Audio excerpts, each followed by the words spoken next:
Mythos is an interesting game that comes from the creators of Dystopian Wars. Before we get into the factions of it, please remember to like, comment, and subscribe because it helps the channel grow. Let's begin with the first one, the Brotherhood of Belial. As the state capital and a crucial rendezvous for Union troops during the Ore War, Augustas is a major city in Maine, with a regular steamboat service along the Kennebec River and the heavy railroad passing through each day. The city is a shining example of Union industrial modernity and prosperity.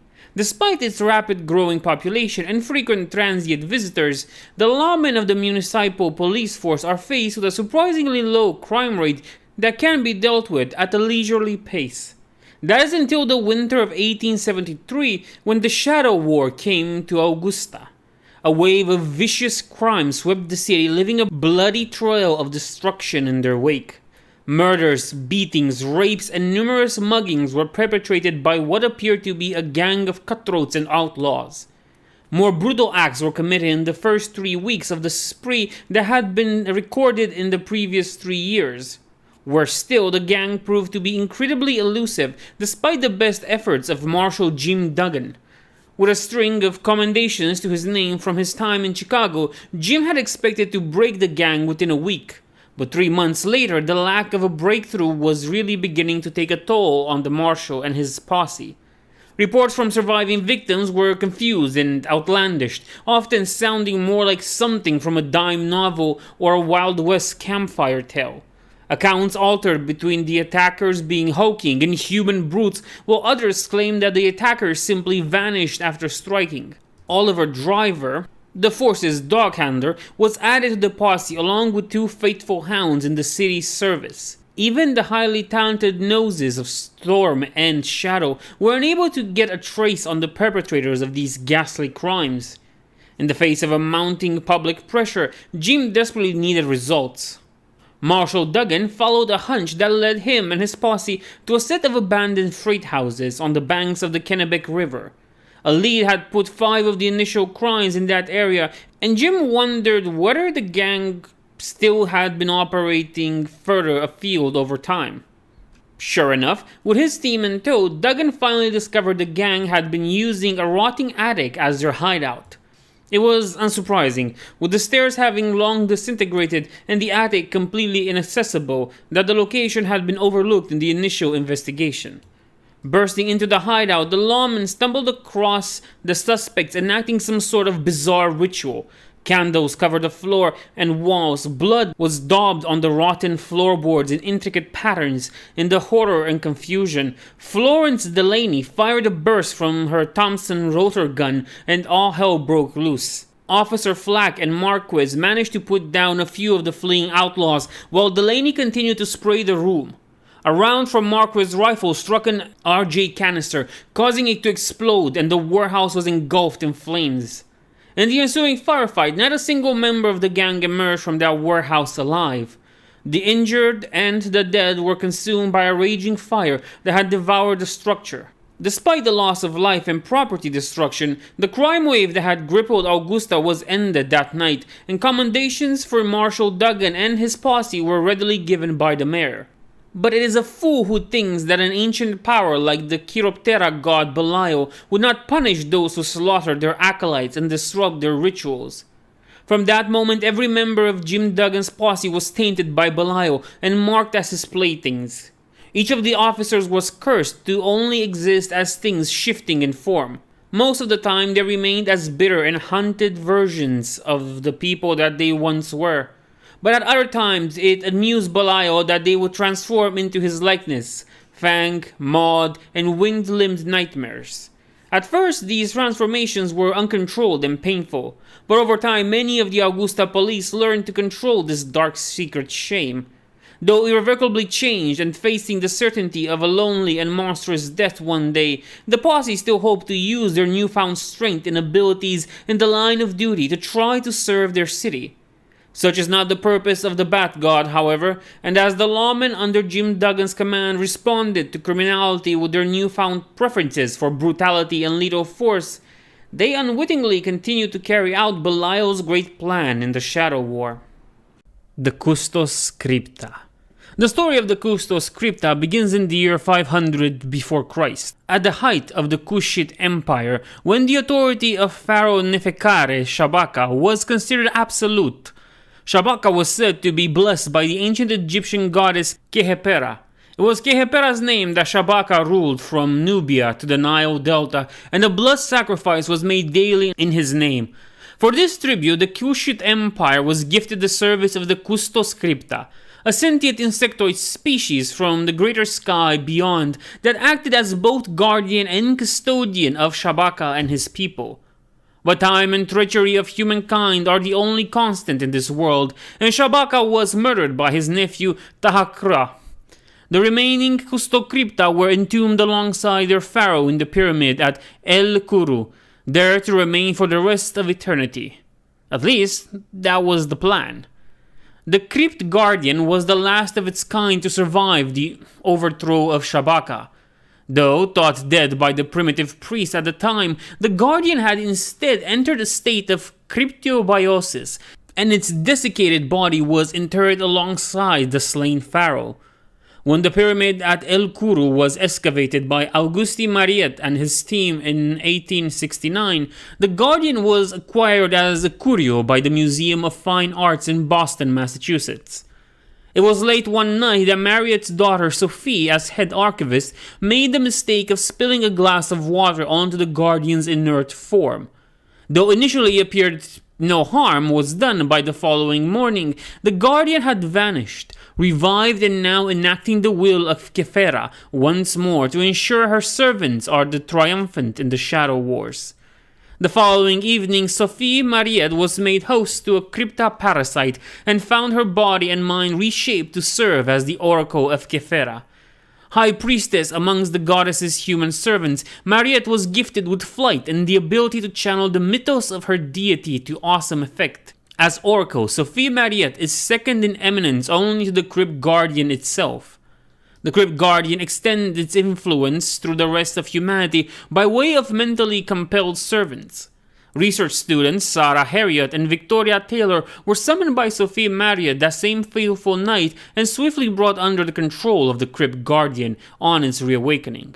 Though utterly dedicated to the whims of Khepera, regrettably any initiative or higher reasoning is stripped away by the process which limits the Custocrypta's use of such enslaved pawns. The Crypt Guardian births a dozen or more live young each month in a process that is relatively swift but draining, requiring the Guardian to withdraw and recover for several days afterwards. These crypt grubs are the larva form of the Custocrypta and the most numerous of the creatures to be encountered. Usually tasked with all manner of menial tasks, when fed a specific blend of proteins and secretions, they rapidly evolve into their required final form.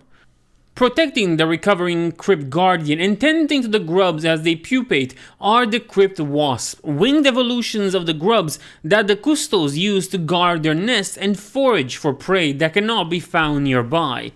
Another final form of the grubs is evolved for long-distance infiltration and observation, perfect for fighting the Shadow War. The Crypt Sham has a passing resemblance to a human silhouette when at rest. When in low light or illuminated by solitary street lamps, a Crypt Sham can stand in such public spaces and observe a target for hours without arousing suspicion. The Hidden Ones. Outcasts who worship the sunken pantheon, ancient subnautical deities, the ancestors of the Hidden Ones, were frequently in conflict with the warrior nation communities around Nagarnest Bay on the American East Coast. The arrival of European settlers allowed the Hidden Ones to find safe haven and allies, slowly infiltrating and incorporating the colonial culture into their own. By the 1850s, the Hidden Ones were an oily parasite at the heart of the coastal town of Dunsmouth, Rhode Island. Through corruption and interbreeding, the Hidden Ones have irrevocably linked their community to that sea and the Dread Father Dagon, Deep Mother Hydra, and the other ancient names for the Great Spirits. As industrialization takes hold in the eastern state of the Union, the Hidden Ones remain unnoticed in the shadowed doorways and alleyways of their isolated community. The Hidden Ones prey on their neighbors, considering them little more than talkative sheep ready for slaughter. Food is not an issue for the tainted bloodline that hides amongst the fair, but fishy folk of Dunsmouth, and their numbers are growing with each cycle. The tainted nature of these bloodlines has become all too apparent in recent years, with a town curfew after night necessary to protect the citizens from their own kin who have succumbed to the stain and been transformed into mindless beasts. Such creatures are hunted down by the town sheriff if they linger, but most usually wander into the sea and vanish after a night of preying on livestock. For the people of Dunsmouth, this is their terrible secret, and one that reinforces their reluctance to encourage visitors to stay after nightfall. But the true rot at the soul of the town is far worse than the occasional hex beast. Those who are steadfast in their devotion to the sunken pantheon are often blessed with offspring touched by the abyss below. In this time of the Shadow War, the birth of such hybrids are becoming frequent, able to pass for human except when confronted with fire or certain words of power. However, now these turbulent times have given rise to children of the Hidden Ones who are not of such concealed heritage. The Angler is one such tainted creature, born to a human mother but with no trace of mankind in its flesh. Its slippery skin is nauseating to the touch, and its gaze is disconcerting with its prodigious bulging eyes that never close. The Angler's croaking, baying voice, clearly used for articulate speech, holds all the dark shades of expression which its staring face lacks. The Angler is both a child of Dunsmouth and a progenitor from the deep, a true deep one. The slaughter of the Ore War and the start of the Shadow War has led Hidden Ones like the Angler to venture out from Dunsmouth, compelled by their matriarch, the self-appointed Dunsmouth Witch. The authority on almost anything in town, the witch is a putrid hag steeped in ancient wisdom. None know of her true origin, but she has certainly lived in Dunsmouth for many generations. Popular gossip has it that on the night the state was founded, a young woman, mourning her stillborn son, walked into the sea in the hope of swift oblivion. She returned carrying a crying baby boy, a gift from the deep. The salt-encrusted crone returned with not only a son, but a vision of a great sea queen rising in the Union, and believes it is their destiny to find her. As for the witch's son, he grew up tall and strong, the blessings of the sunken pantheon apparent beneath his rain-soaked sou'wester. Family is important to the Hidden Ones. Loyalty through blood is unconditional. Such devotion can be found in Molly Malone, a woman desperate to find favor with the Abyss. The Malone family have served the sunken pantheon for generations. Youngest of the 12 siblings, Molly's elder brothers and sisters were killed in the Ore War. Alone, she feared that there would not be a way in which she herself could bring further honor to her family until the coming of the Shadow War. She thanked the stars the night that the witch sought her out and gave her this important duty. The titanic crab, Click-Clack, must be lured out from the harbor when needed. The pails of human offal that Molly must acquire for such a purpose is her privilege to collect from the sleeping homeless and iterate visitors to their fair town. An immense crustacean from the dark caverns of the deep, Click-Clack is often found clinging to the underside of the town's trawlers. There, the creature lurks, journeying out to the fishy grounds and feasting on its tithe of the catch before returning to the town each night to answer the call of the dread and the deep. Molly and Click-Clack now journey with the witch and the other Hidden Ones on frequent raids far from home, as they hope to find clues to the identity of the Sea Queen and the location of this reborn royalty from the sunken pantheon. Rumors of a powerful sorceress in the southern bayous gives the witch and her followers hope and fear in equal measure. What if this creature is not but a blasphemous pretender? Or worse, what if she is the Sea Queen and finds the fate of the Hidden Ones lacking? Infernal Investigations. There are many different branches of the Federated States Marshal Service that uphold the law across the Union, from judges and courthouses to the roving rangers, organized police, municipalities, and local sheriffs with their deputies. When the Shadow War leaves its mark on civilization through mythos or other supernatural or otherworldly ephemera, something more is needed to uphold justice. When darkness truly falls and the stuff of nightmare crawls out beneath the clearing skies, only one group can shine a light on the taint and corruption to enforce the law. The Bureau of Infernal Investigative Affairs, an elite band of lawmen working directly out of Washington, specialize in investigating the very worst crimes and infractions. Although Mythos often deflees description or analysis, it is the men and women of Infernal Affairs who strive to keep the Union safe from the depredations of those cults, xenoforms, and other malign menace that stalks the long night.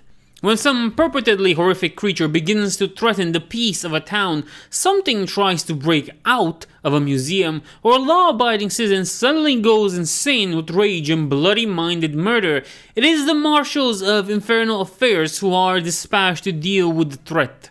They tackle the mission that nobody else wants or is likely to come back from with their sanity intact. Infernal Affairs are in conflict not only with the cultists or other dastardly doers, but in this Shadow War they also come into opposition with other lawmen and governmental forces, often finding them corrupted and tainted by darker powers.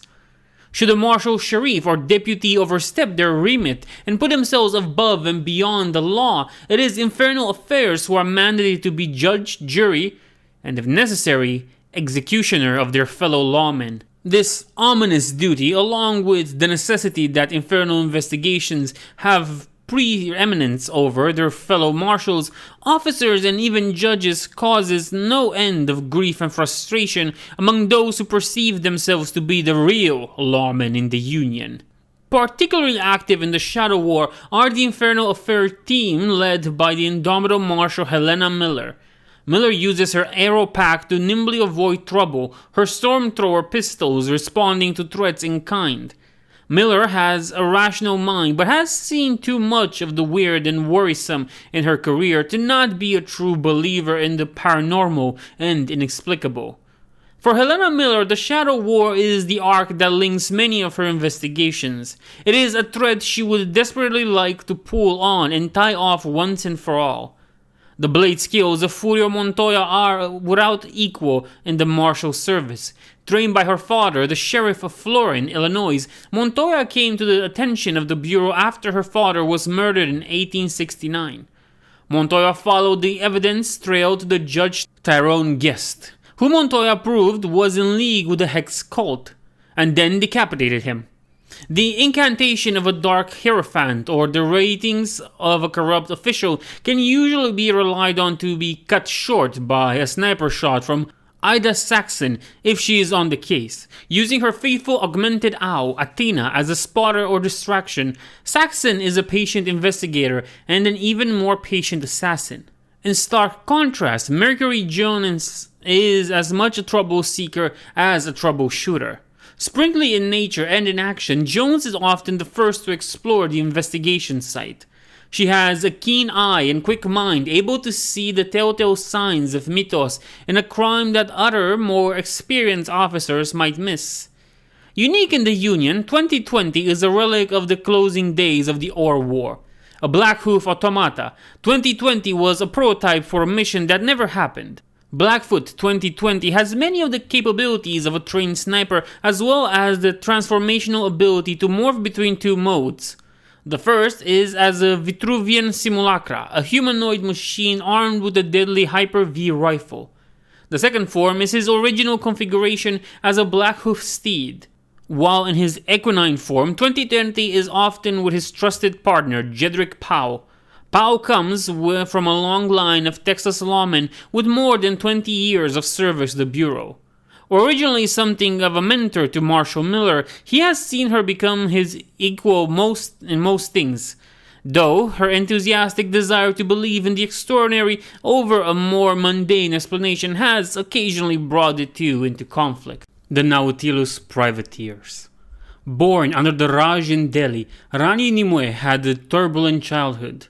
Her English-born father worked for the diplomatic service and moved across the country to wherever Her Majesty required him. his wife and only child dutifully following. At the height of the Indian Mutiny, Rani's mother was killed and her father was faced with the difficult task of raising his daughter alone. Seeing to it that she was educated by a succession of governesses and tutors, her father proudly saw her grow into a beautiful and fiercely intelligent woman.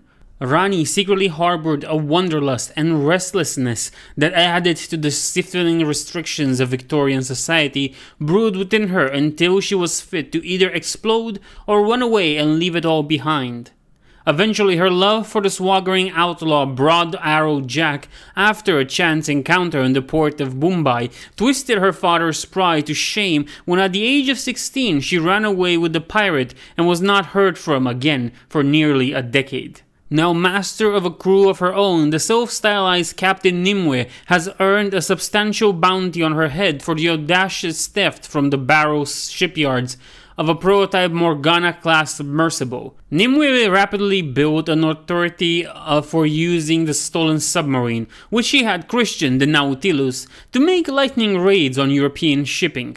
While this brought down the ire of the crown and their allies, her exotic looks and penny dreadful fueled reputation made her popular with the press and the public. In the space of 3 years, Nimue and her crew of highly efficient Kaukidar were reported in raids as far apart as Portsmouth and Kolkata port in India. Agents for the Crown identified a common thread in many of these raids being linked to Nimue's apparent obsession with collecting antiquities from across the globe. What they could not know was that in her storied adventures, Nimue and her crew became aware of the Shadow War as the various forces in play often competed with her for artifacts and arcanum that she liberated from tombs and museums with equal ardor. While captive of the Prior, Nimue underwent regression therapy at the hands of Professor Nathaniel Lazarus. She escaped crippled by the revelation that she is the reincarnation of the Lady of the Lake from Arthurian legend. Fanciful as this might seem in an age where werewolves and mechanical monstrosities prowl the Union Badlands and ancient alien technology and megafauna flourish in the lost world of Antarctica, it cannot be discounted. Medical figures or not, when repeated attempts to apprehend Captain Nimue proved futile, the Right Honourable Jonathan Peel of Her Majesty's government brokered an alternative. Under Peel's bargaining, Nimue was gifted copies of dozens of historical documents from the archives and granted access to the restricted sites of special interest across the Crown's dominions. In exchange for this consideration, as well as a generous charter, the fierce pirate queen agreed to put her considerable skills in service to the secretive crown ministry known only as the Circus. Leading her rough but highly disciplined crew ashore in raiding parties, Nimue acts as a privateer on behalf of the British Crown. Though none of her crew has much love for the English, which has ensured that a further condition of her service to the circus mandated her taking the solid and dependable Violet Simi as Nimue's first officer. Simi is a former Royal Marine and commands the Nautilus Chokidar with ruthless efficiency. The crew has changed over the years as some decided to take their share of the wealth and settle down, while others are lost to the depths in the treacherous perils of the Shadow War. It is good that there are a core that Nimue can rely on. Sarad Hardit Si, the Nautilus boatswain, is very protective of his captain and is never far from her side in a fight. Erasmus Derwin is the resident engineering specialist, and while he rarely speaks of his colorful past, his knowledge of esoteric engineering is clear to see in the power chair he uses to move around in. Charlotte Anning is the ship's navigator and Mythos archivist, never short of the answer to any questions, given enough time to research it in the vessel's surprisingly extensive library. Neko May's role is a little harder to quantify, but she has a number of skills including infiltration, stealth, and close combat. This would make her the Nautilus acquisition specialist. Finally, there is Drum, a mechanical marvel built for mechanized labor. It was clear that he exhibited a sense of self-awareness that Darwin and the other engineers had never seen in any automata before.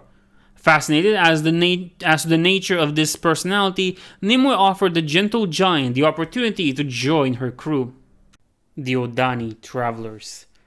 The future may not be read with impunity.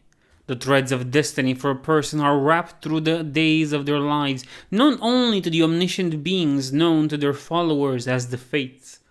The secrets of the Fates are hidden from the eyes of mere mortals, and only those with the gift of Mythos may begin to lift that veil. For the Odani people, the power of such foresight is passed down through the female line. From mother to daughter, the ability to see that what will be has allowed the travelers to remain healthy, wealthy, and wise. The Odani camp moves from the outskirts of neighboring towns across the Union, never staying more than a few days at any location. On arrival, the extended families of the Odani set up their stalls with attractions and shows to entice locals to part with a few dollars in the name of entertainment. The highlight of the Odani travelers' arrival is the dazzling performances beneath their canvas tent. Colorful, exotic, and always greeting visitors with a toothy smile, the demeanor of the Odani is designed to beguile the public. The Odani are welcomed by most folk, their entertainment a welcome distraction for a generation still recovering from the terrible civil war. The Odani have no interest in the mundane affairs of the world, preferring to focus on maintaining their way of life for as long as possible in this dystopian age of industry and imperialism. However, they are all too aware of the shadow war being fought at the fringes of civilization. Their knowledge of the Fates, combined with skillful misdirection, is one of the Odani's strengths, which they hope will enable them to survive the ruin of humanity.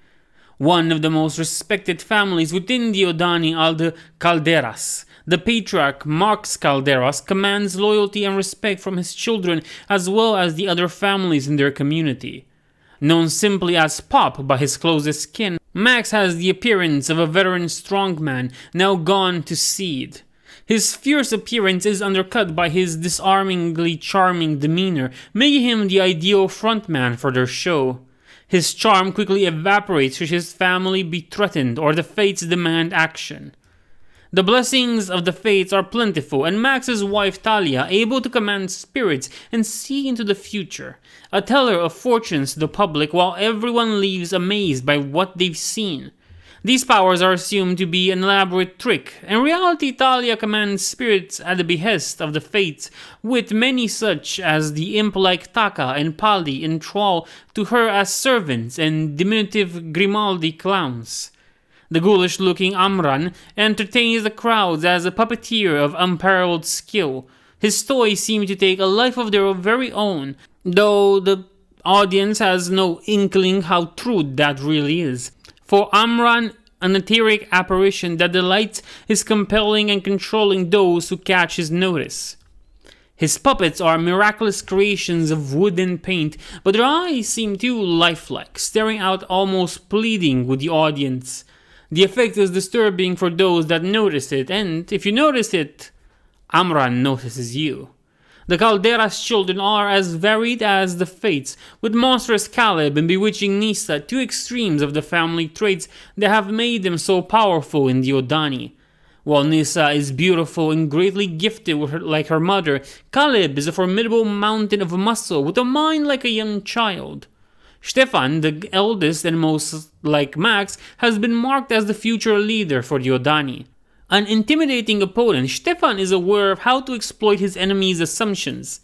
Often the strong man plays his expected part, only for it to be a misdirection from his youngest sister, Vida, to resolve matters more subtly from behind with a knife in the enemy's ribs.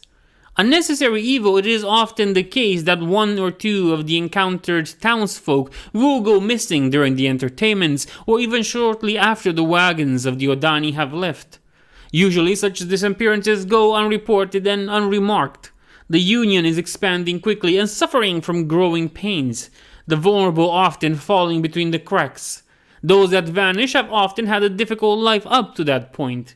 The gift of the Odani means that the fate of their victims are already known by the travelers from the moment they meet them.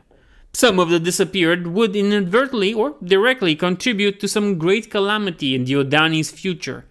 Others are simply fated to nourish one of the spirits that are bound in service to the Odani. Destiny is a fickle creature, and for each life taken and each doom averted, a new ill omen seems to materialize, cursing the Yodani to redouble their efforts in the face of this oncoming storm. If there is one thing that the Yodani are learning over the generations, it is that you cannot cheat the fates. The Path of Chronozon. It is a great and noble thing to devote a life to the pursuit of knowledge. Some are obsessed with knowledge for its own sake. However, there are those who seek knowledge as the power to dominate others. Chester Barrowman is such a man. Even in his youth in Cape Town, South Africa, Chester had an interest in history, more specifically in the religions of ancient civilizations. He was fascinated by the various interconnected beliefs of people across the globe, stretching as far back as the written word, hieroglyphs, or even cave paintings allowed. It was only as his studies matured that he realized he was at the beginning of the true path to power, a path defined by a single word: Chronozon. Chronozon is the dweller in the abyss. The demon of time and chaos was said to be the last great obstacle between the adept and enlightenment. Barrowman knew in that moment that he couldn't just know more about Chronozon. He had to know everything. The young scholar's obsession with this powerful demon became all-encompassing, and acts that would have been abhorrent to him only months earlier were now acceptable in his journey down the path. At the Spoil, a vast Promethean complex in Nigeria, Barrowman traded for a flask of RJ-1027, an otherworldly material he was certain was vital to take the next step. It was the subsequent near-death experience from inhaling the vapors that allowed him to open the third eye of his mind to connect with the abyss. The subsequent sacrifice of his sanity was so subtle that Chester was not even aware that he had crossed the line. It became the norm for him to barely recognize his own reflection, instead seeing Chronozon staring back through dark, soulless eyes. As Chronozon's mark settled on him, Barrowman became more strong-willed and charismatic than ever before. His sanity returned for periods of time long enough to attract followers and instruct them in the way of the demon, though at times the abyss walks free of Barrowman's soul and manifests itself in terrible tainted glory. The hex-pointed star with Chronozon's eye at its center became Barrowman's sigil. Barrowman entered prolonged meditations where he entered a dreamlike state. In this, he claimed he could connect with figures of great power, from Far Eastern emperors to nobles in the court of Queen Victoria, and even minds utterly alien in all form. All were linked to Chronozon. Led by Barrowman's protege, Lydia Heron, that followers of the path were masks bearing this hex-pointed symbol of the abyss, all the better to purge their own identity. Barrowman has taught them that Chronozon's function is to destroy the ego, which allows the adept to move beyond the abyss of occult cosmology. John Talbot and his wife Elizabeth have proven to be devout followers of the path, willing to make the ultimate sacrifice. The couple have shed blood many times in the name of Chronozon. At these times, the power of the demon quickens their hearts and gives them a vitality that makes the world seem grey and lifeless in its absence. The Talbots are not alone in their devotion. Carol Greene and Carl Malik have also taken the abyssal rites and serve Barrowman and the path. Most recently inducted are the siblings Edward and Jane Carter. Having murdered their father, a major in the Union Army, the pair gifted his eyes to Barrowman so that the elder Carter might finally see his children take their place on the path. With loyal acolytes like these providing him with any components he might need, Chester has refined a ritual that allows spawn of Chronozon to be brought through to this reality. These demons of dispersion are obedient to the instruction from those bearing Barrowman's sigil, as well as those whispered from the true power behind the hex-pointed star. A creature of the Umbra, the spawn are all bestial fury, sweeping through any environment in a blur of vorpal teeth and claws. As Chester Barrowman walks the path of Chronozon, he has become aware of the larger struggle between Chronozon and the mortal pawns of distant gods of order known as the Spica.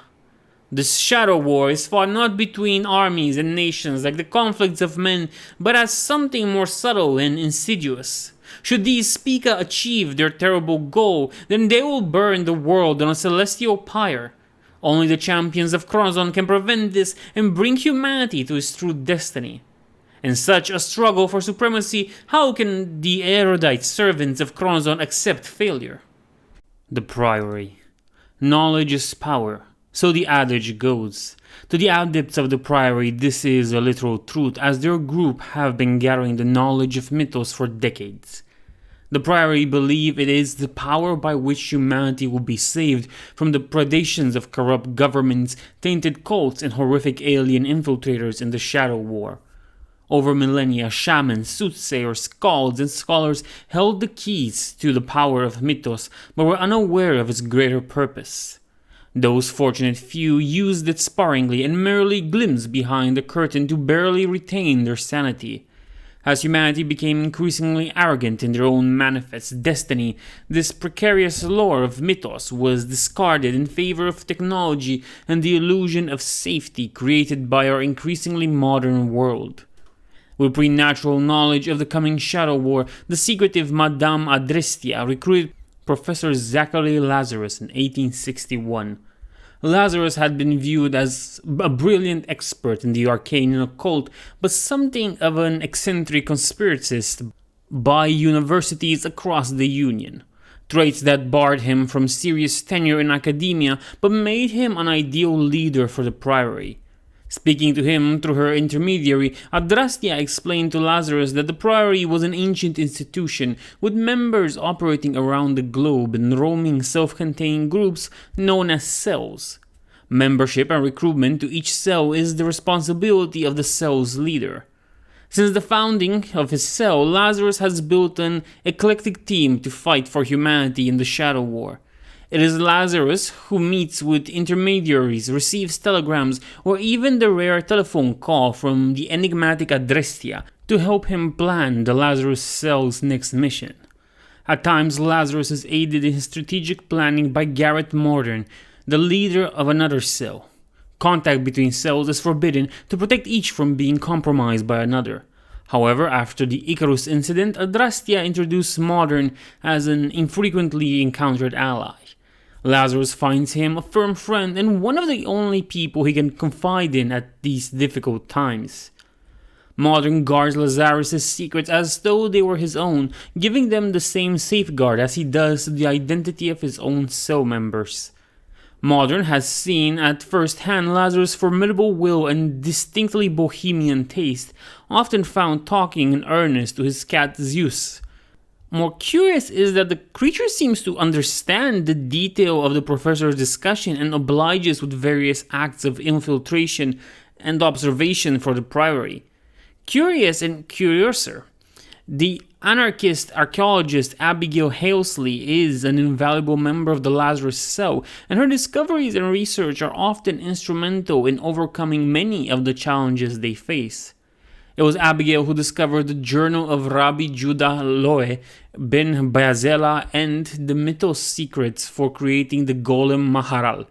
The 15-foot-tall animated clay monstrosity provides the muscle for the Lazarus' cell and their missions. For what Maharal lacks in subtlety, it more than makes up for in brutal force. Though Abigail feels an attraction to the dashing Garrett Modern, Maharala seems to take an irrational dislike to the man, and so far her attempts to explore a possible romance have been thwarted by her gigantic chaperone.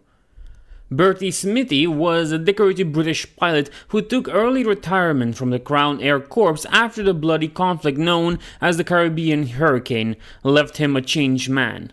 He will not speak of what he saw in that dawn encounter in the clouds, nor of the fate of his squadron. Wielding a flamethrower, it is hard liquor and endless cigarettes that fuel his determination to right this unspoken justice. Weapons such as Bertie's require constant maintenance, as does much of the Lazarus cell's equipment. Fortunately, they can rely on the mechanically minded Kitty Page, the most recent recruit to the cell. Kitty joined the cell after their mission in Providence against cultists worshipping the sunken Pantheon.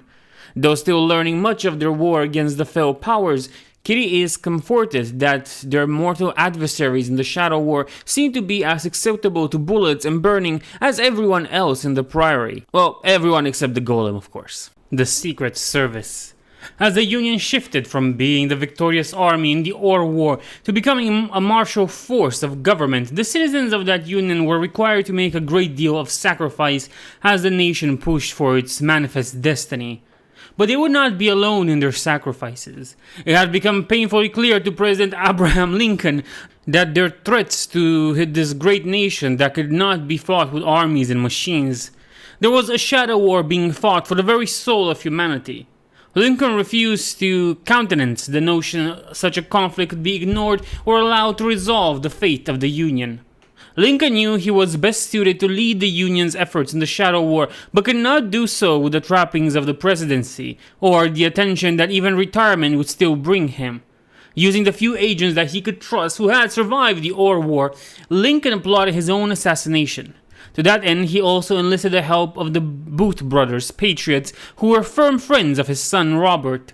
These two actors truly believed in what the Union stood for and were ready to make the necessary sacrifice to help the nation achieve victory in the Shadow War. They would play their part in a massive public attack that would seemingly result in the president's death. Lincoln would then be free to assume more direct control of the varied defenses of the nation, while his vice president Andrew Jackson, a capable bureaucrat with little to no imagination or drive, would be left as a figurehead to rule as president in his place. Knowing that his death was likely necessary for the ruse to succeed, John Booth, the younger of the brothers, made the sacrifice willingly. After the stage struggle, John Juiced Blaster roared within the confines of the private theater box containing Lincoln and his wife. When the smoke cleared, the nation reeled at the death of the president, with even his own family having to believe that he had died that night. John Booth was caught and killed by Union troops, while Lincoln would never be able to return to his private or public life again. Abraham Lincoln now leads the gifted professional killers that are necessary to end the Shadow War. The Secret Service conducts the infinite number of dark and dreadful deeds this dystopian age requires of the nation to survive. Lincoln knew that there were things the Union Army could not be called upon to do, whether it was investigating dangers to the wounded country, to ferret out plots and schemes that threatened her, or eliminate potential problems before the public could even be made aware of them. Whatever it takes so that the good folk of the Union of Federated States can sleep soundly in their beds. While Lincoln prefers to lead from the field, he knows he can rely on Robert Pinkerton, his right-hand man. Pinkerton was already planning his own network of agents to defend the Union from domestic and foreign threats, but Lincoln showed him that there are threats even beyond these that require the Secret Service to thwart them. Lincoln had become aware of the concept of Mythos and so had recruited Leah Kingston and Camilla Blanche. Both agents had scored highly on the extrasensory perception aptitude test that the Bureau of Infernal Investigative Affairs had implemented across the Union's intelligence agencies. Complementing these uncanny operatives were his top agents from the Ore War, Lucinda Lovelace and Harry Cartwright. Both had served the Union with great distinction, especially with their operation in Bucharest, had prevented the Russians and their Commonwealth from annexing the states of Washington and Oregon in the aftermath of the Ore War. Romania mentioned, but this makes little sense, whatever. It was the artificer Milo Jefferson that developed cold iron, a sturginium iron alloy that demonstrated remarkable disruptive properties against arcane auras and other mythos-oriented phenomena. This has proven a vital tool in the Secret Service's arsenal, and with the right people, Lincoln believes the Union's manifest destiny will see them emerge as victors in the Shadow War. The Silver Venators. While the Spica Astrea uses portals to travel instantaneously across great distances, the Venators are Spica Huntresses, who instead travel the angles of time as the All-Shard demands. Each Venerator is entrusted with a silvered key, an object forged in the fires of an apotic arch, and attuned to the energies of the All-Shard itself. With their key, the Venators can use a mirrored surface to step out of their immediate surroundings and travel through a narrow portal-like passage to emerge from that same point within 120 hours in the relative past or future. The Venators are unique amongst the Spica in that they do not answer to a mortal Sirkan in the priesthood, but instead take instruction directly from the specialized Korkaroli, known as the Ith. These warrior scholar Korkorali dwell in a bubble-like librarian realm formed adjacent to the All-Shard itself, existing as a crossroads between the earth and beyond the normal constraints of time. In that ever-shifting place, Ventor cohorts arrive to receive instruction and assignments by the Ith.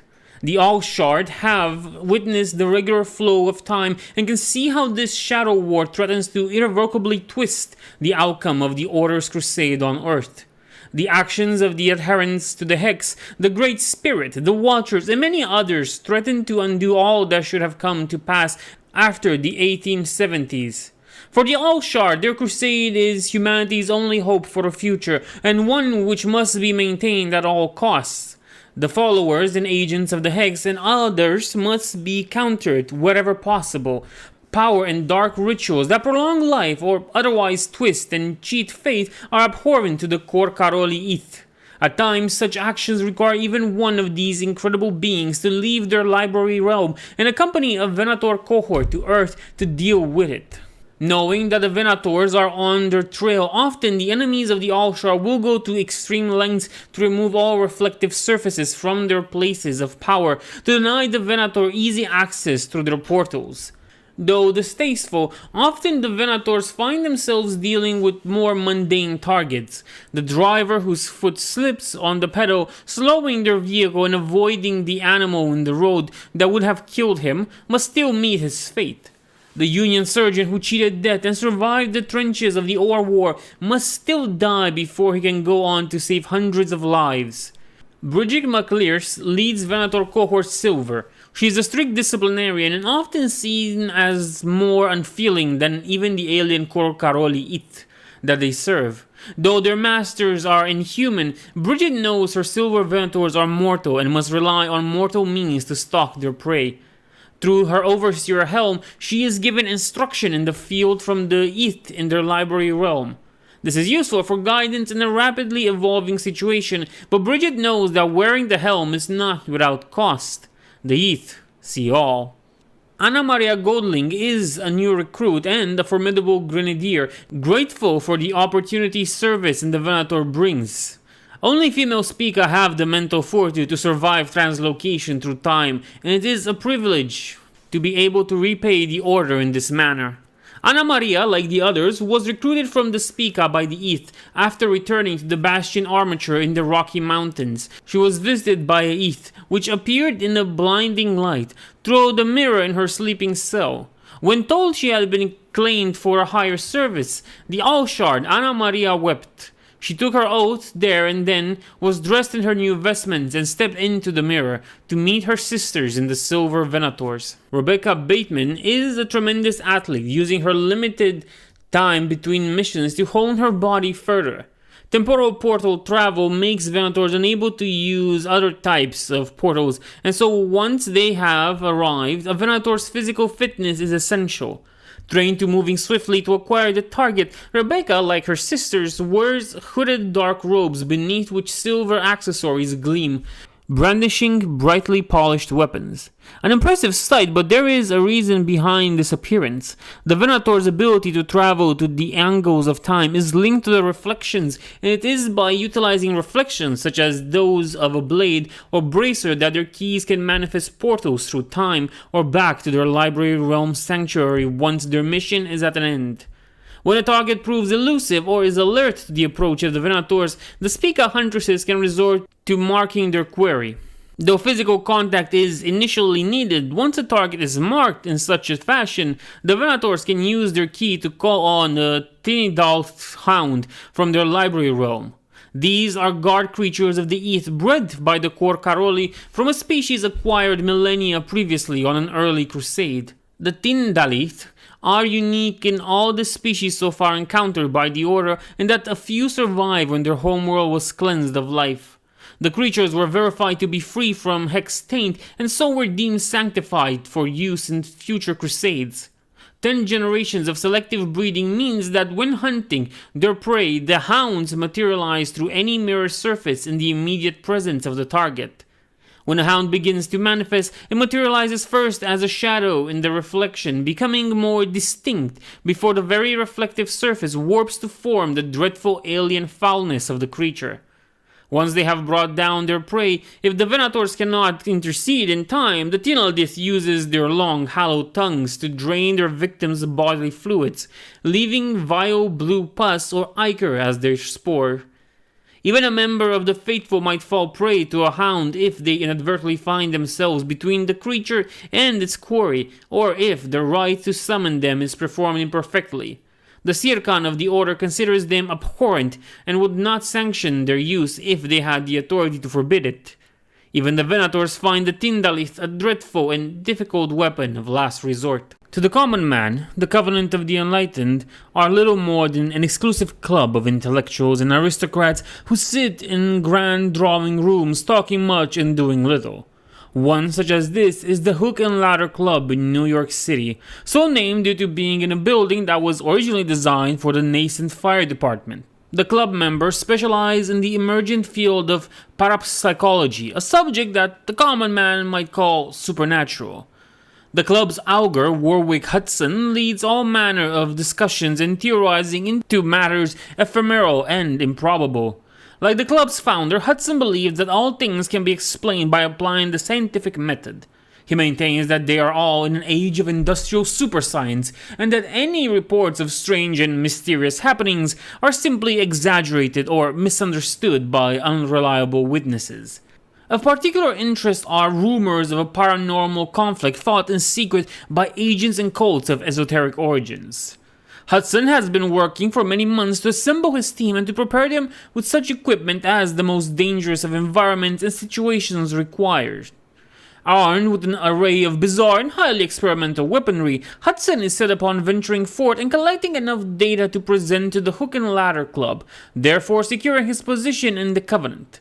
Hudson and his soul hunters, as the lurid press would dub them, follow up reports of etheric apparitions that they believe are at the fringes of this shadow war. At Augur's right hand is Erin Meltzer, a scientist and researcher with a passion for uncovering the unknown that almost burns as bright as his own.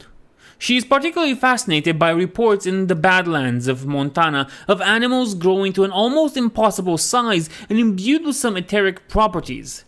Ernesto Volk is similarly obsessed with the physical, though more often his thoughts are of his own impressive physique, and he has a reputation in the club as a pugilist of some renown, a skill he developed while he studied at the university in the Greenwich Village.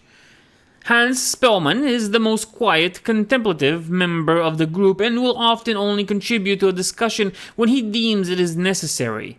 He believes that the spectral anomalies they have encountered are linked to some undiscoverable wellspring of arcane energy. Perhaps the secrets of Mythos hold the answer? Yocasta Tobin is the writer and archivist of the Hook and Ladder Club. She documents all their research and theories and promises to one day publish them as a guide to future investigators into the hidden secrets and mysteries of Mythos and the Shadow War. Catherine Holst is the engineering risk-taker and the most outgoing of them all. It was Holst who collaborated with the French scientist Gerald Eres and made possible the spectral containment technology on which their research now relies so heavily upon. Eres' passion lay in animal physiology and specimen capture. He was in his laboratory the night of his accident when a beaker exploded and the chemicals began to eat away at his flesh. When his fellow scientist Xavier Bichat found him, it was almost too late as Gerald's skin had been cleansed from a large part of his body. Fortunately, Bichat was a keen study of the mythos of the galvanic arts, having demonstrated this by macabrely reanimating a gorilla cadaver the previous evening. Through the rituals of Bichat and the skills of the Countess Augusta Byron, Eres was saved by transplanting his brain tissue into that reanimated primate. Although Gerald was grateful to still be alive, it would be impossible to return to his old life in society. Gerald was a sickly child and life as an academic did nothing to increase his vitality, so the change to the body of a 700-pound gorilla was even more significant. His Mythos-wrought brawn and brain soon led him into service with mercenary groups across the Union and eventually into the Shadow War itself. It was during the Atlas Affair that the outlaw Jim Peterson gave him the nickname Mr. Ears. So extraordinary were the circumstances of their adventure together that the name became synonymous for him in the local press, and a year later, when President Johnson awarded them both the inaugural Presidential Medal of Freedom, it was presented in the name of Mr. Ears. With a newfound sense of purpose, Mr. Ears joined the Hook and Ladder Club as they thwarted the other forces in the Shadow War. It is clear that these other parties are an enemy to the free thinkers of the world. They do not wish to elevate humanity to a new age, but seem bent on shackling mankind to their own dark agendas. The Soul Hunters cannot allow humanity to fall into such chaos and mass hysteria. And yes, they are a parody of the Ghostbusters, if you couldn't tell. The Wildborn. The more eccentric naturalists and biologists in the Covenant of the Enlightened say that nature is a living thing in perfect balance. But even they scoff at the notion that such harmony has only been reached through the influence of the ancient force known by the warrior nation as the Great Spirit. For the Wildborn, they too dismiss notions of such fanciful and comforting deities. For the real power of nature is the wild, worship in its own right in past centuries, and can be found in the roots of more sanitized religions. The Wildborn keep the old ways and are rewarded with the untamed power to those who hold the truth. In the settlement that would become Spearfish, South Dakota, Dorothy Good was raised in the old lore along with her sister Mercy. Her mother would have had it no other way and rebuked attempts by the settlers to educate or civilize her family. When Dorothy was of age, she began to listen to the wild in the forest. As the dense forest willed her to, Dorothy laced the family soup with the fungi she had foraged the previous night. All of them fell deadly ill, and as promised, her parents quickly succumbed to the toxins. But for Dorothy and her sister, they awoke changed. Now the forests speak to her every night. The Shadow War has begun, and the wild has such plans for the Wildborn. The Barrow Witch Mercy Good might be the older sister, but she lacks the temperament to lead the Wildborn. Mercy is all aggression and primal fury. She reveals in murder and bloodshed whenever it might find release. Only the call of the wild compels her to serve alongside her sister, though the same voices that drive Dorothy to plot and scheme do nothing but fuel Mercy's rage. The serpent Blood and Nagradil visited the good home the night after her parents died. Nature wastes nothing. Once the reptiles had fed, the sacrifice Dorothy had made to the wild bound the snakes to her service. The greater viper Blood had become virtually inseparable from Dorothy, while his sister Nadargrail, mirroring Dorothy's relationship with her own sister, prefers to hunt independently and alone. Even so, at a glance, Blood and Nagadriel know when the mistress needs them to hunt down and hold someone fast, and when to feed. The centaur-like Lauren is a Nukalavi. These mythical creatures have a rapacious hunger which causes them to hunt deer and other prey in the deep forests. Stepping between shadows and preferring to hunt by moonlight, Lorraine is nonetheless a capable member of the Wildborn. Strong and perceptive, Lorraine understands the power of the wild all too well. As long as her voracious appetites are sated, she can be relied upon to fiercely attempt any task that Dorothy Good may require of her in the Shadow War. It was the wild that brought the Bestio Carcosa into the world, screaming with umbrage at the blasphemy of man. One of the twisted breed, Cernos was an avatar of the wild known as the Goat. He stacked the shadowy forest of the Dakotas for centuries before finally being slain by the shaman Raven Spirit in 1831. Half a century later, Cernos rises as a ghastly wraith, waxing strong as the wild is nourished by the millions dead from the Ore War. Cernos is a terrifying amalgam of beast and nightmare, and judges that of all mewling humanity, only the good sisters are worthy enough to live. Dorothy has begun to gather her Wildborn, and Cernos answers the call. And this has been Mythos All Factions. Again, if you like this, please remember to like, comment, and subscribe because it helps the channel grow. I'll see you in the next one. Arrivederci.